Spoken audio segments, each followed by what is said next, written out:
So we're going right to the panel. And today what we're going to do is, the panel's going to focus on FounderFuel. Katy basically spearheaded to get it revived, and it was announced in December that was coming back to the ecosystem. And we thought, what better subject to say, get Katy and a panel of former FounderFuel founders on stage to discuss what an accelerator does, how to build a business, and go through different perspectives. So Katy, and we got, Kate, can the founders come up and they'll introduce themselves? Pass it down here. Bonjour tout le monde, salut. My name is Katy Yam. I'm a partner at Real Ventures and also the general manager of FounderFuel. Super excited to bring FounderFuel back this year. We're actually really proud to be in partnership with, so not just Real Ventures, but Panache and also Innovia. So all three of Canada's preeminent VC firms joining together to bring this back to really, I think the purpose of it was really to say, it's not great economically right now, but early stage is still worth investing in and it's worth thriving, and the best time to found a company is exactly in this kind of moment. So really, really happy to be here tonight, and actually I'll just have there's actually quite a few of the cohorts here tonight, if you guys can stand up. It's not in public yet, but these are members of the companies of the current cohort, if you guys want to say hi. We're only going to be publicizing who they are next week, so the primar here, and I'll pass it on to Therence. Hello, everyone. So I'm Therence. I'm a molecular biologist by training, and I lead operation at Valence. Valence, we're a Montreal headquartered company focused on using AI to design small molecule drugs. We've been building a lot of cool technology. One of the big challenges in drug discovery is there's not a lot of data, so unlike a lot of other fields like NLP applied to different spaces, we just don't have like the internet as like our database, right? There's not a lot of compounds who have been tested in human, and so we've been focusing on developing technology that can leverage small data set to build better predictive models. And we started recently doing a lot of internal drug discovery, which is new for us, exciting, but challenging, but fun. I think 28, you were 5 years, but... Yeah, we celebrated our 5th year a few days ago. On the 18th. So we actually incorporated because of FounderFuel. We were a PhD student doing a lot of research, and at some point folks from Real Venture and FounderFuel were like, you guys should probably start a company, and we were like, maybe. And so we got in, and that's how we got started.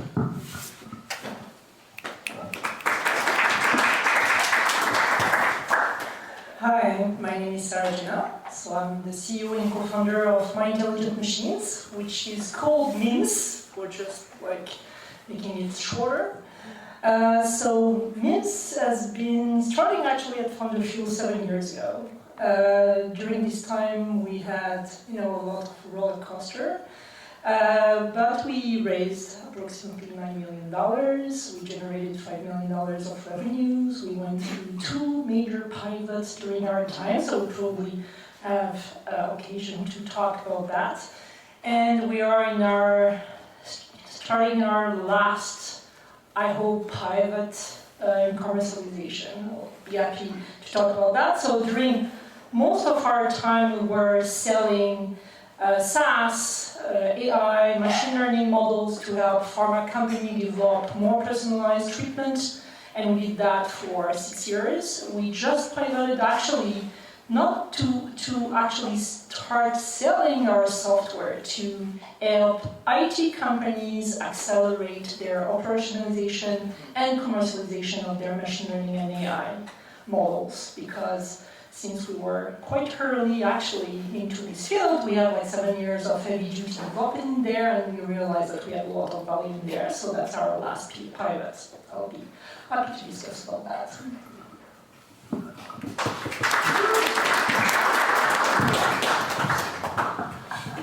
Hi everyone. I'm not Kyle Boulay, I'm Philippe Beaudoin. I'm really happy to be here as a last minute swap.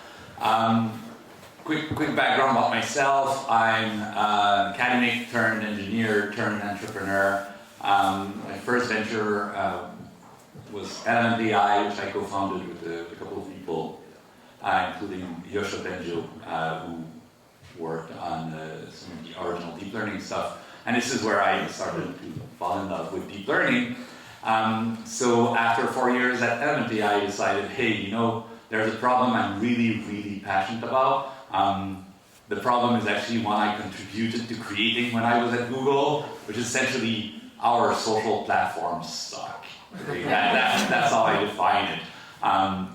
When you go on Twitter, I mean, these days it's even more obvious than it used to be. But there are quite a few problems with them, and they're related to the way in which they recommend content to us. We have very little control over that. It's all dictated by our clicks, and it tends to favor anger and hate and polarization, all these things.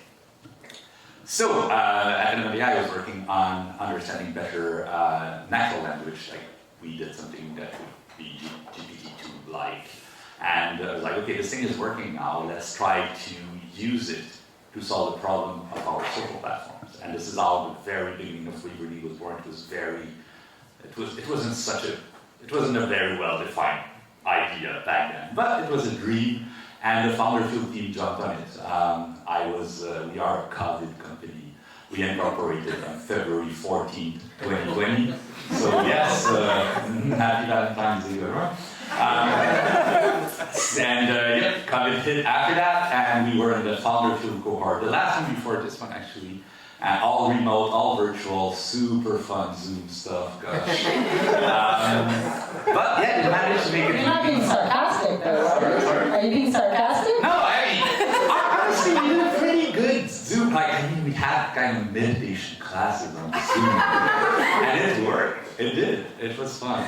And at the end, we had the big demo day on stage at a super venue here in Montreal with absolutely no one in the audience. But they nailed it. They managed to do a very fun experience for us. So that was the beginning of Waverly. Waverly today, and that's my call to action to you. Waverly today is, where we're going is, you can imagine the unholy child of the social platform in ChatGPT. So a social platform you can actually chat to when it doesn't do what you want it to do. So you can steer it in the right direction by saying, I want 4 of my friends. That friend is pretty annoying when they talk about crypto.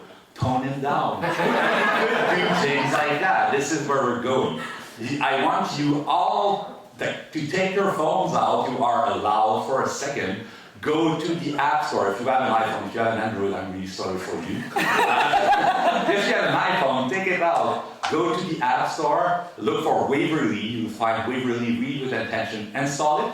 And what you will get is where we are today, which is not quite the Twitter replacement yet, but it is a newsreader that you can control using natural language. It's a growing community. Try it out. I'm sure. What I'm looking for is users and feedback. So send me your feedback. You can send it on the platform, or you can look me up on LinkedIn, Philippe Beaudoin, or mywaverly.com. It's pretty easy to find me. Looking forward to that feedback. Cool. Thanks for the introductions. I'm going to take you way back. First of all, I want to start with, let's talk about FounderFuel. So, Katy, first question is for you. Just give us a 411 on FounderFuel. What is it? Who goes to it? What do you look for? Sure, I also want to pay deference to Isaac behind the room, who was the general manager before me. So it's a continuity in here. FounderFuel is Canada's preeminent tech accelerator. It was started in 2011. We are in cohort 14. It is a boutique, high-touch, high-quality accelerator that is venture-backed. So a lot of accelerators and incubators are actually kind of entities on their own. We are actually a VC firm that happens to also run a accelerator. And that difference is we are really aligned with helping you or the startups get funded and also building business that sustain and grow over time, because our skin is in the game as an investor in the firm. So I think there's been many companies coming through. The most notable ones that we know are Sonder, Majuri, Paper. There's even like Willful, Valence, actually with MIMs, and Waverly will be also on the Star and Lights soon to be. But we funded about 112 companies, including the ones from this year. And it's quite a legacy that I am very grateful to lead. And we hope to bring it back continuously. We also host Canada's biggest demo day, so my call to action is we're in partnership with Phil Tully over at Startup Fest, so pencil it in, July 11th, and some of the people, well actually most of the people you just saw get up will be on stage. We threw a pretty méchant party, as you can see. So at the méchant party, so that's kind of that. We have 300 mentors coming through. We have tailored programming that we help making sure that the startups scale and succeed and build the future that we want to see, in not for just today, but into tomorrow. Yeah. We'll have to have a few questions, so we can get a few extra minutes, a few questions in. So, question for the founders. Way back when, so when you started the company, what attracted you to go through the FounderFuel program? And so why did you want to go for an accelerator, and why did you choose this one? Open to whoever wants to answer this one first. I'll start. So I was an academic, so I was actually doing like, after 20 years of research and being a PI in systems biology at the university, we had this idea with my collaborators actually to fund this company. And we had we declare IP, and then we had lawyers that incorporated the company, and I remember our lawyer at Fascan told me, oh, you should go to this meeting, there is FounderFuel meeting. And then I went, and I was in a room like that, and I was like, 30 years old, average age in the room, and I was like feeling so old and so awkward and so out of, and I called after him, and I told him, this is like a garden for kids that are geeks. And he told me, if you believe that, it's really because you need to go there. Whoa. And then I went. And that was such a transformative experience for me. I was really the experience actually to transition from academia to really becoming an entrepreneur. But it was not quite at the end of FounderFuel because I was just going out from the lab. I took a sabbatical and just did it. I'm like, let's do it. And after there was no way back. I was like, I loved it. I loved actually the people, and I'm coming today and seeing all you guys pitching and remembering this time where you have all these super exciting ideas. So that's actually why I started.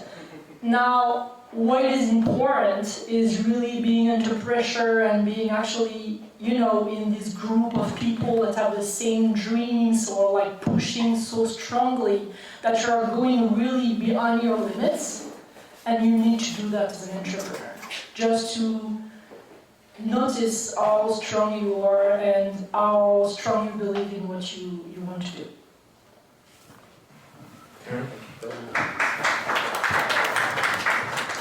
So we didn't do like Sarah, and we were still doing our PhD student and master while we were doing the program, which was really painful. Luckily, my house was a corner away from my lab. I was just running the whole week between the lab and the programming was pretty intense.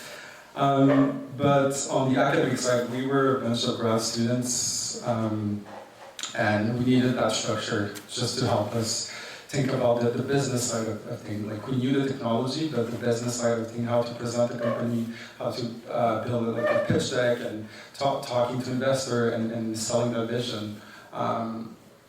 We really needed this, this structure, because we incorporated because of FounderFuel, because I think it would have been a side project for a very long time if we didn't have this experience and that mentoring to support us launching the company. I guess it's pretty typical for a lot of folks who are in academia who are cozy in the lab and just doing a master and then a PhD and just then a postdoc. So it was great for that. And work on your H index. Sorry? And work on your H index. Yeah, publishing. I think one of the paper I worked on while I was doing FounderFuel just got published like 2 months ago. My name is on it. That's a nice Nature paper, so I'm happy I contributed to that work. But yeah. It prepares you for raising money. Right? Yeah, writing grants. It's even longer. In the meantime, you're like 5 years into your company. And getting this random email, hey, you need to sign this to like acknowledge you're an author of this. Oh, sure. Yeah, so I'm a bit like Sarah. I showed up and it's a room full of kids, but the difference is I knew and I was seeking it because I was growing into an old fart. No, I'm half kidding. Counting, depending on how you count, Waverly is my fourth company that I somehow founded. But it was the first one that I put in a venture track, where I was the one doing the fundraising. I was doing it after leaving MMPI, and I knew I needed that young, hopeful founder energy. I needed to be surrounded with people who had that. It's not like it's really hard. I had that fire. I had the need to build this thing, but it's really hard to keep that fire alive every day. And having a bunch of people like that around you really helps. And when they're young, they have more stamina. It's better. But it was a really good. I actually sought it out. I mean, the funny thing about me is that I had been a FounderFuel manager before I was a FounderFuel. What do you call that? FounderFuel company. And I went because I was like, yes, I want that kind of energy for the early days of Waverly to build it up. It was, yes, about learning how to do a pitch deck, yes, about all the classes. I mean, and you had this focus on conscious leadership that was starting, and it really resonated with me, figuring out what was the right culture for the company and who I wanted to be as a leader were all super important for me. But more than everything, it was that drumbeat, that constant energy coming from the people around me who had that fire too. This is what sold me to it. That's why I did it, and it was one of the best decisions I made in the early days of Waverly. There are very few things you can plan ahead for an early stage startup. People talk about pivot, but what they really mean is you don't know shit when you start. You just start with an idea, and you're going to try your damn best to make it stick and to make it work. But the one thing you know is that people around you, if they have good intentions, if they have a good energy, if they understand the journey you're in, you increase your chances tenfold. So yeah, that's partly why I did it. If I can ask Phil, I think one of the conversations that we had, so Phil and I met each other at Element. We spent like 3 of his 4 years. I left before you. I didn't even know she was at the time. Whatever. Well, should I tell the funny story about the meeting? Actually, this is very funny. So I left Element the week of our $200 million B raise. My father had a massive brainstem stroke, so I left for personal reasons. Took a break, and then Sylvain and Carl came to see me to talk about FounderFuel. And so, come to the intro session, he says. I say, okay. So we're thinking about that, I was going, and I finally signed to come and start. And then I remember Isaac, he was part of that process as well. So I come to the intro session. I had literally just resigned from Element. I go to the FounderFuel demo session, just to low-key it. I walk in and I see Phil. And I'm like, what is he doing here? And then I see him in the back of the room. I text him because we know each other really, really well. So I hadn't resigned yet. So he doesn't know I resigned. So we're looking at each other and we look. We're sitting there. We're going through the whole intro session. We're sitting next to each other. And then we kind of give this eyeball of we're going to have to talk, right? So the info session ends, and then I was like, so we're just having a staring contest, who's going to start first? And I'm like, well, I don't remember who to at first, but I was like, he's like, oh, what are you doing here? Are you starting, you joining FounderFuel? I'm like, what are you doing? And it was very awkward at that moment. We're actually pretty close friends, like outside of the element thing. I said, I actually just signed to be the general manager of FounderFuel, but nobody knows. And then he says to me, do you remember what you said? I said, I probably said I came just for a pizza or something. And you actually were like, I'm actually applying to go through FounderFuel, my new company. I'm like, okay. And then he's like, we kind of geeked out. He was kind of like, well, shit, if you're going to be the FounderFuel general manager, this is going to be awesome. And I was more like, oh, you're going to be on the core, this is going to be awesome. So that's like a funny story of like our kind of figuring out that we were a part of the FounderFuel 2020 cohort back in the day. It's our little side story, which we haven't actually told publicly before. And you know what my takeaway is? When you raise $200 million round, you better worry about retention. So let's talk about before the $200 million rounds. You go through the program, and like, you know, lots of founders ask me, should I do an accelerator? You usually ask, why do you want to do an accelerator? And the thing is, oh, I'll raise money from the fund, and it'll be easy to raise money. So I want to ask the founders here, other than raising money and getting money from the program, what was the biggest benefit of going through the program? For us, it was network. I was back then, and probably still to be pretty happy alone in my lab working. So like you don't know a lot of folks, and building a company is hard. So you need to surround yourself really well. So like getting access to a lot of mentoring and folks to learn from was pretty important for us. Beside the money and the structure. Phil was one of our mentors back then, but yeah, for us it was the network.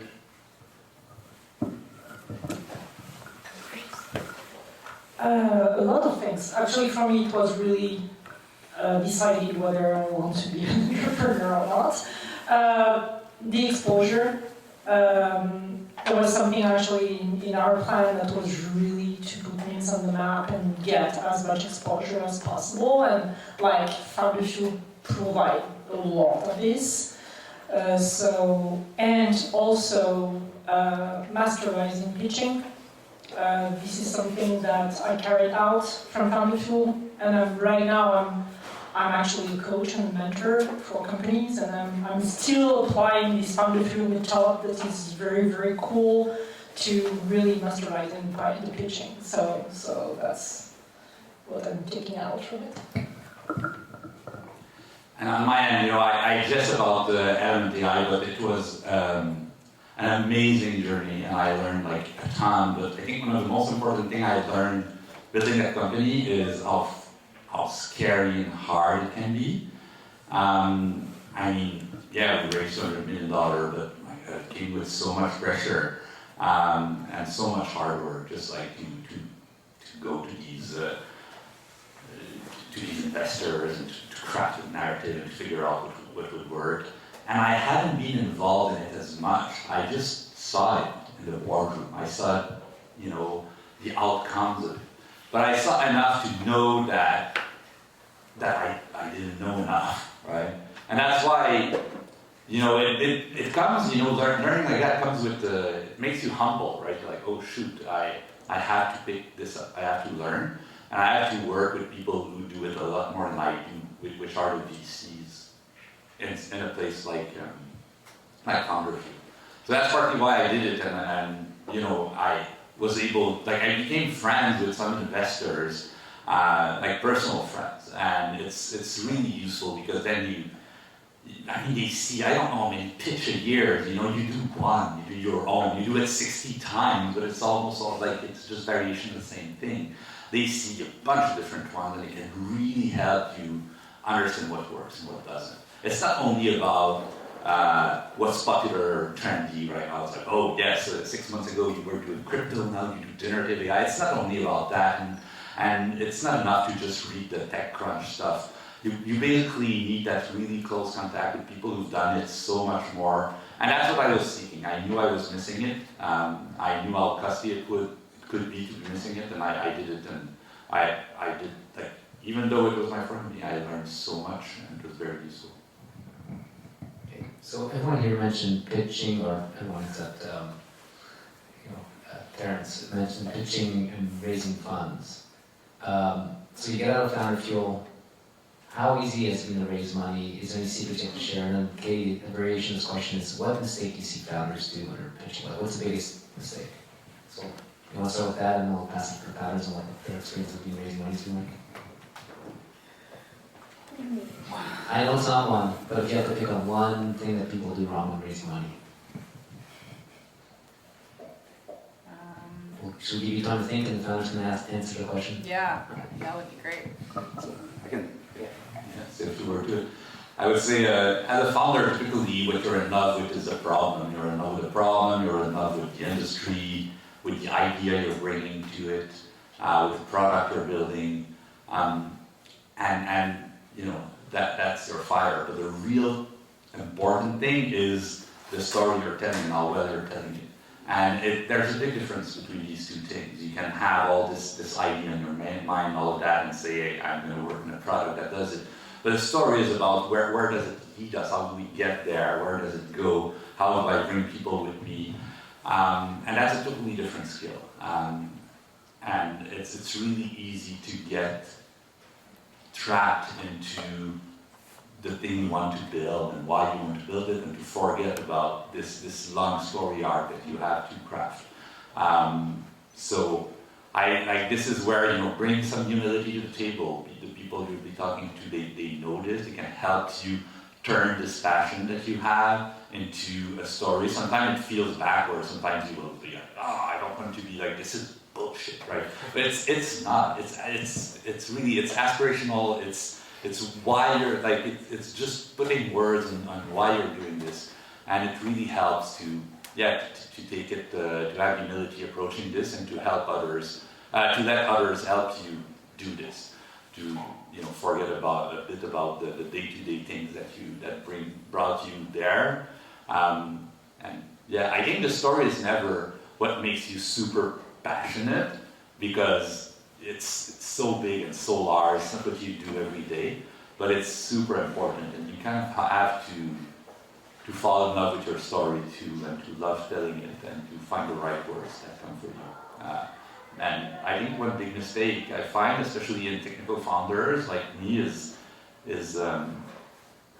don't respect the story enough, they don't own the story enough, and they end up telling it like, oh yeah, I just need to do the pitch. But it's not, you don't have just to do the pitch, you have to own the story and to be able to tell it like it was your thing. I would say we raise too early. Like, try, wait, and like work, and don't raise, and just bootstrap to the hell. Bootstrap, grants. Don't pay yourself, validate, interview hundreds of customers, work on something, try to sell something, and then raise. But don't try to build your technology on VC funds. Wait, before you clap too much, there's a caveat to that. You will get 10,000 advice, and only a fraction of them will apply to you. That's also important. Yeah. All these companies are different. I 100% respect the companies who bootstrap, but it might not apply to every company out there. So if you feel like this advice doesn't apply to me, it's possible it doesn't. And you should just, you know, take it and say, for some people, raising too early is an issue. Again, like, raising too much can also be an issue, right? More than you need. So. Anything to add? Yeah, I mean, Valence, like, we're a biotech company, we don't generate revenue, so it's hard to raising funds. Yes. So we had to raise pretty early, and to go back to the question, I think FounderFuel gave us the exposure. We were really lucky. So the FounderFuel demo day was the same week as Startup Fest, so like a lot of Canadian investors were in town, and we also did another pitch competition the same week, and so I think 3 weeks in a row we did pitch to like the same set of investor, and I think it just created a lot of momentum for us. And so the exposure is great and needed, especially if you're trying to run a tight process. So that was the first round that we raised after FounderFuel, which kind of happened on us. We were really lucky.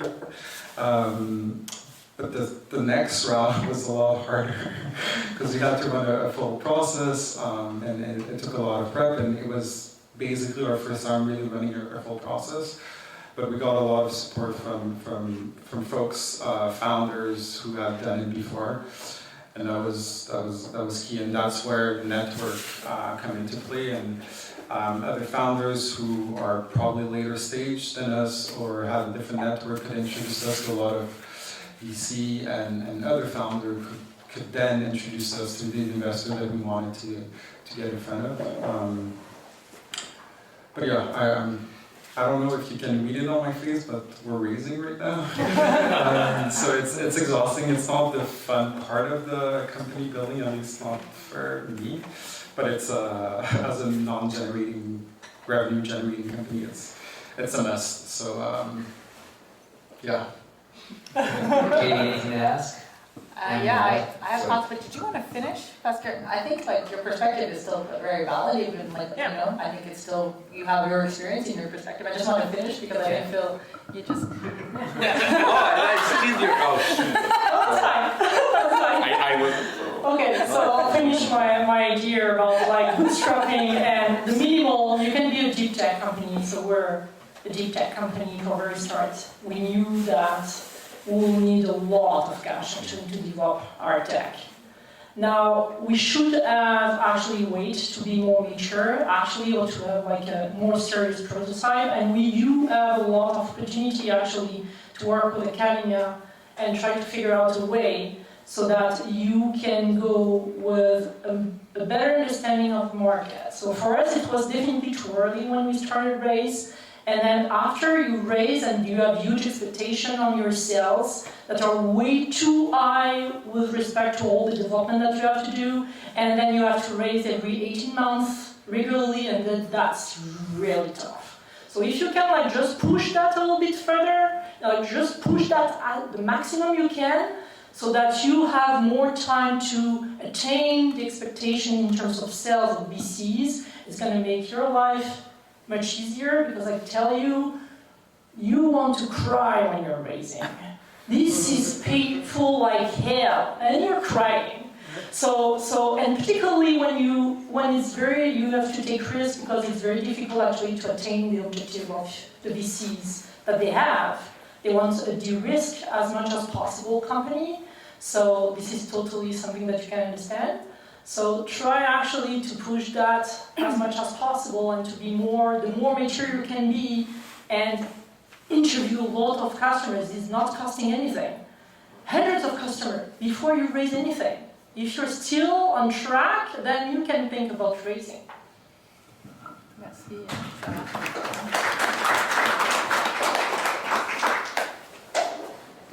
I love the question. I've been reflecting on like which are the primary areas that I would suggest focusing on.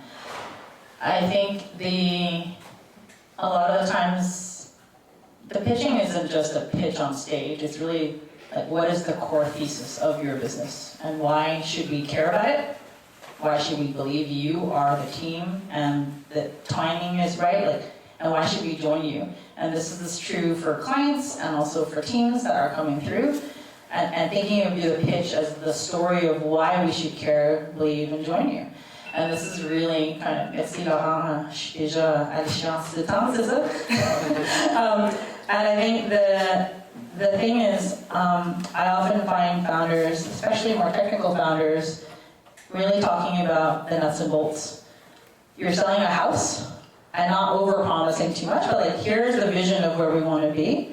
And I think a lot of founders will spend a lot of time with mentors and also clients and other things, and kind of like talk about the nuts and bolts of the chair inside the house. If you want to talk about the nuts and bolts of the chair inside the house, everyone will have an opinion. And at one point you're gonna end up like, I want titanium bolts in the chair and it's made out of wood and cherry wood and all that kind of stuff. You're selling a house. There may not be a chair in there. It may be a couch. But now you've lined up customers and VCs or whatever to expect that there's a chair that's made out of cherry wood with titanium bolts.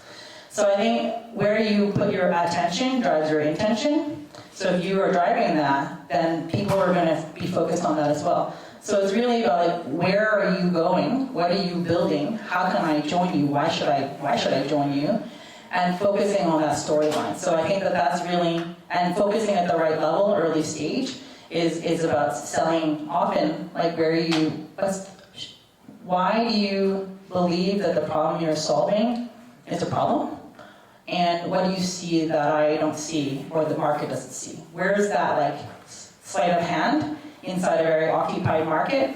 Like what is the insight that's driving that? And I think that's really essential to the pitch that I don't see coming naturally, because often startup founders are handling everything, like from incorporation documents to legal to fires, every problem every customer has. And it's really hard to elevate the helicopter to not talk about the chairs and the tables inside the startup. And I think that would be a really good focus. I think a program like ours is going to push founders to like raise that helicopter and situate everything inside the house. Do you want to build a house? Maybe you want to build a boat. You know, like it's a whole other kind of thinking about that. So that's what I think is the challenge. And sometimes I think another mistake is that founders are always focused on like, I've seen the customer metrics of what it takes to scale to $100 million, and it's this MRR, and this CAC over LTV, and I better have all that in my fucking pitch because that's what they want to see. But what happens is when you step away from the vision of the thing and you just deliver repeatedly these stats that you think, it feels like an empty robot. And I'm not going to invest in what feels like an empty robot when I know there's a human being in there.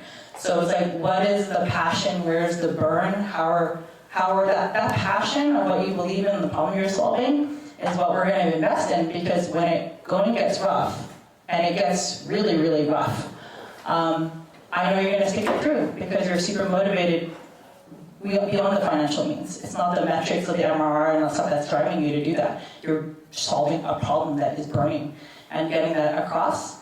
And sorry, one more thing, Alex, sorry about look at the whole list. It's like, you don't need to have everyone in the room join you. You don't. You need 1 or 2 or 3 or 4 champions. Like, I've gone to bat for the companies that I really believe in. I've literally materialized rounds, and I know Isaac has too, and most of the investors I know, like, we materialize rounds for the companies because we believe. And so the thing is, when you have that for you, I've also seen VCs like completely turn programs, like that happens too, but you don't need to convince everyone in the room. And I think that's what often, like, the lull is like, I'm gonna convince every single person in the room to like love my company and wanna join. That's a mistake. It's probably too vanilla at that point. You need some really passionate, engaged people, and that's going to be your champion to success. So I'll stop there. Cool. I'm going to ask one question more and then open up to the audience to get questions in. So it's interesting, when you all introduce yourselves, it sounds like you all made a pivot in your company. So as sincerely as possible, what led to the decision to pivot? What was the insight, or why did you pivot your business?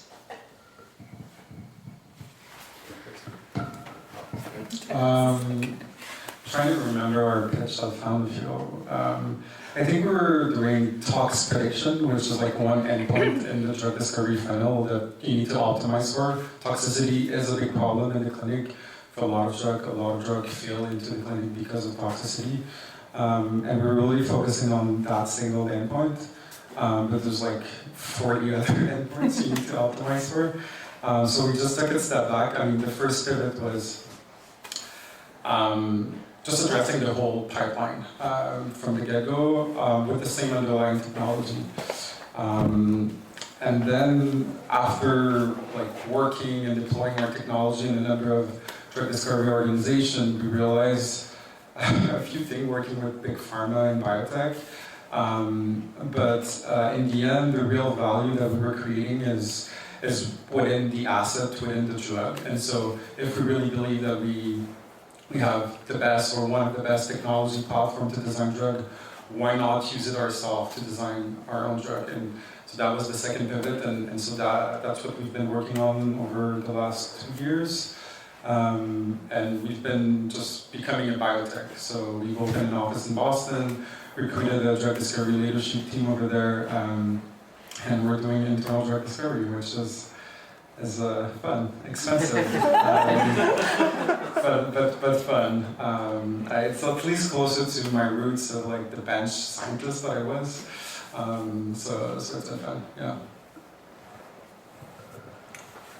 So we started MIMs by doing white glove software. So which means that we assemble actually software for what pharma wanted. So we have like building blocks and we work on that. It allowed us actually to have early adopters and really validated our software, but the sales cycle was huge, was 14 months, and like the service was humongous, and it required actually to have a very huge expert team, super expensive, and had like a huge burn rate. And we were like kind of plateauing around $1 million revenue and not really being able to scale. So we decided to pivot toward off-the-shelf. Based on the validation we did with our first clients, we pivoted towards off-the-shelf software. And we reduced the sales cycle to 3 months, and like we have been able to reduce the service quite extensively, but we have not been able actually to consolidate enough runway with our investors to be able really to install it. So then we had to retract totally. So went from 30 employees to 0, from $300,000 burn per month to $3,000 burn per month. And did what I would call the ultimate pivot. I thought really that we were dead at one point, and just after, like venting a little bit and just thinking about it, and starting actually to look what we had in the company that we can really pivot towards, realize that we have these huge software suite that we developed to sell our own machine learning processes. That was actually quite impressive and quite attractive to a lot of companies, and they didn't want actually exclusivity, so I could sell non-exclusive license of it. And it's what we're doing right now. So right now, MIMs is actually an intriguing company that is not, it's like on serious intensive care thing, but working only on consulting. So there's no employees. We are like right now having a lot of potential partners and clients interested in our code and building this new model, and we'll see, maybe we rebaptize ourselves Phoenix next year, I don't know. But that's what we'll call the ultimate pilot for a company.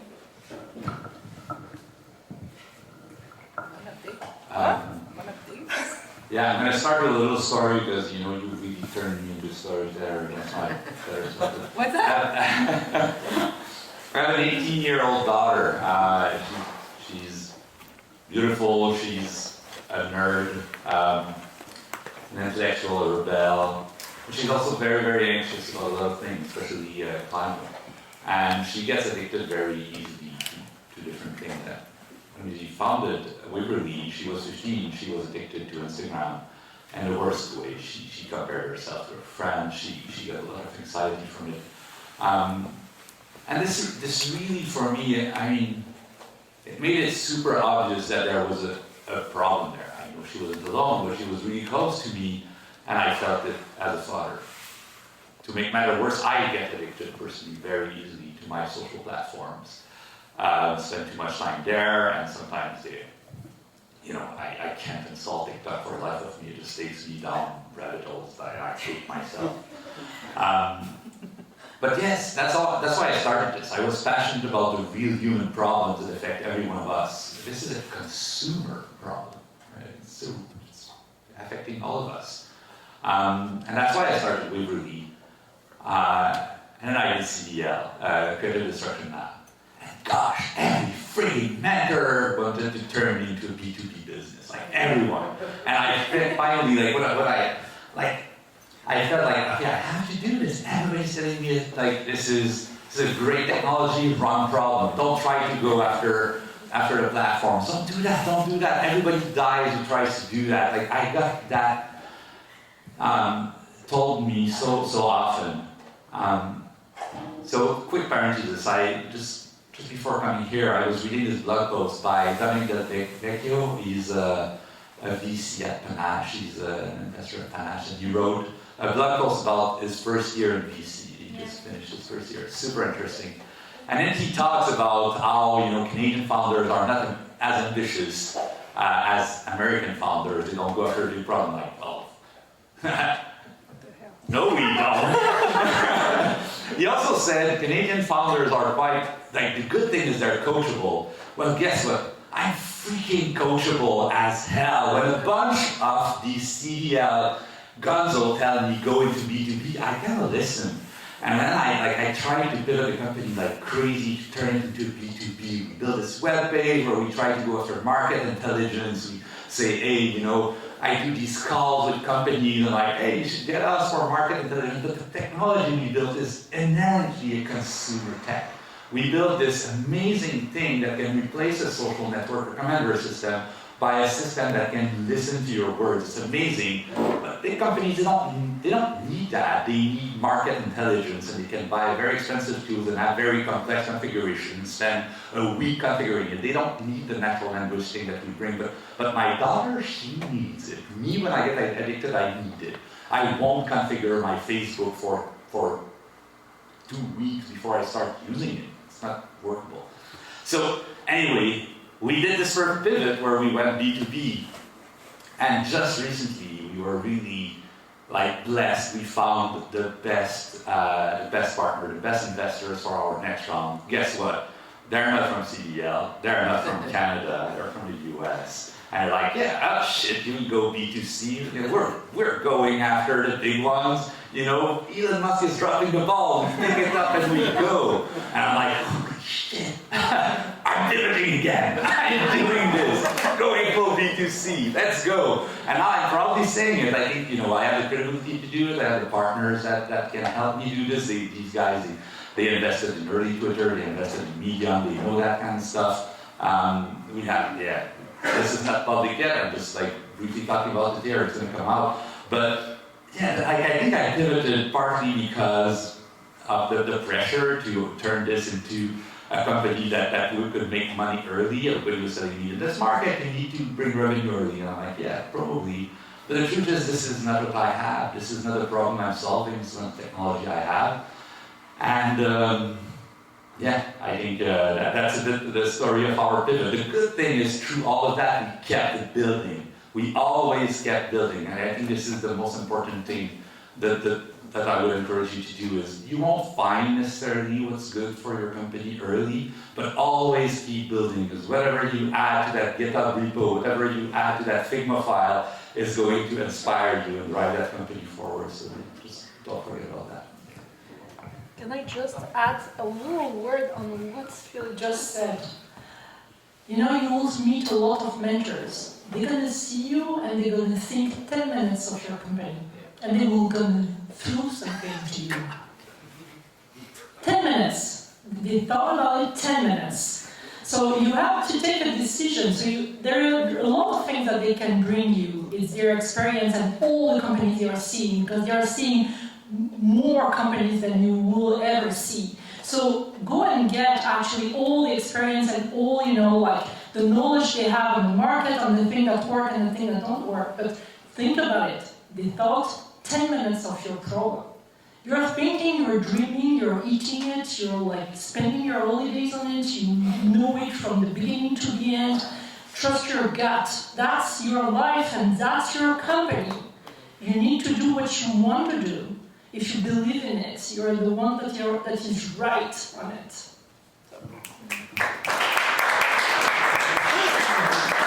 If I can add one thing, I think. I just want to, because, you know, I always say bad things about great things. CDL is pretty good, and to your point, Katy, there was this one mentor at CDL. She, basically CDL is you get voted off the island. You know, you go for 2 months, and if they don't like you, get kicked out. And I was like, okay, I'm gonna get kicked out. Like, I lashed out after a couple of mentors in a meeting or something. That's okay. It was fun for the first meeting. And that woman, she stood up and she said, "Stop trying to turn them into B2B." She's one of the only. She built a B2C business in Canada. She was like, "Stop trying to turn them. Listen to what they have to say. Don't pretend you understand the problem." There, I was like, "Wow, I got my champion in the room." It was so cool, and she took us all the way to the end. We graduated. There were 20 AI companies. We were in the Toronto stream. Gosh, anyway, we were in the Toronto stream. There were 20 of us at the beginning. There were 4 of us who graduated at the end, and we were one of them. Despite the fact that, I was fighting these mentors for the entire. Well, to be told, at the end I had a B2B pitch. So. I would just like to add, I think, Phil, I'll share with you a part of the story. After FounderFuel, actually, I think you did something very unconventional, which was you actually decided to cockroach around your product. Yeah, it's true. So you actually, after finishing FounderFuel, and I think one of the conversations we had back then was how do I condense 3 years of trial and error into 3-4 months, because you're like, I don't have life energy to waste when I'm older. I just want to get this to see it validated. And then you decided to go, I think we separated with your 2 co-founders and hired, went down to product and just cockroached and almost went back into stealth and really focused on the product. And I remember that period of time, there was a lot of people saying well, and actually for me, I really respected that he did something that was not traditional, not what other people were expecting, but really tuning into his own inner voice and saying actually this is what feels really, really right for me. And dialing it all back. And then making sure that you kind of rebuild around the product and the user and really doing those user experiences. To your point, Sarah, talking to a lot, that's what I think I witnessed Phil doing through. So, I didn't mean to be so consistent on the panel, but it's really interesting. And actually we have a mix of older founders on here as well, a lot of experience. I just want to share that as a pivot as well, Phil, that you went through. Can we get a round of applause for panelists? I have a question for Therence. Yes. So you're not generating revenue, that's not the end goal. What is the end goal, and where do you see your business going in the future? Yes, great question. Did everyone hear the question? Yeah? You want to repeat it? No, it's good. I just wanted to check the background. Yeah. So it's pretty typical in biotech to not generating revenue. We did sign a number of partnership deals and co-discovery deals, but these are not recurrent revenue. These are big milestone payment, which are significant and can extend runway, especially early on. But the real value we're creating is in the asset, so the drug. And so there's a set of investors who can price those drugs. So that's how we're raising, hopefully, the next round, right? And it's also another reason, drug discovery is really expensive. And if you look at company that IPO, biotech are probably the class of company that IPO super early because they need a lot of capital, even if they don't have generated a single cell or have a product to sell. It's just the nature of the space. Yeah. I think it's pretty common for a lot of deep tech company, like defense or quantum. It's a great one. Yeah. Medtech, yeah. Thank you. Cool. Any other questions? Last chance. See, I can tell Isaac. Do you want to screen it? So this question is for Katy, but maybe for you, Alex. So FounderFuel was started in 2011. So at the beginning of the post-financial crisis boom, right? And then prior to this cohort, every cohort was in a boom economy with very low interest rates and growth at all costs, et cetera, et cetera. And now, for the first time ever, FounderFuel is putting out a cohort into a high interest rate, tough fundraising environment, et cetera, et cetera. Are you changing anything about the advice that you give to companies in this current environment? And I don't know if you want to jump in, Alex, but similar for your portfolio. Sure, I think the current, let's be honest, the term sheets are really weird these days. If you get a term sheet, they're weird, and they've been getting weirder since last July or June. Actually, they're just like evolution of weird on term sheets. I'm like, wow, I've never seen that term before. I mean, your lawyers are like, we've never seen that before. And then John Stokes and like JS are like, we've never seen that before. You're kind of like, oh shit, like no one's seen any of this before. I think there is two sides to this. I think, so I'll get to definitely what we're changing on a little bit of the advice that we're giving, or how we orient. So first thing, I think really great companies still are getting really well funded. So 100%, I think we just did a great investment in LA Health, and it did super well, and she's doing like Marina. So it is a little bit of a flight to quality oasis in a desert situation. If you are at an oasis, there is way too much water to drink, and everyone's elbowing each other in the eye to like get you, or get, actually I was talking to Eva Lau today, and we were just talking, she's like, I had to elbow my ass in, you know, I have to pull Alan in, and like you have to elbow in to get into this amazing ramp. There was overstress. So I think that is happening still, and so I think don't be sad about it. I think that you are very passionate, you're building something really amazing, solving really big problems. There is still money flowing.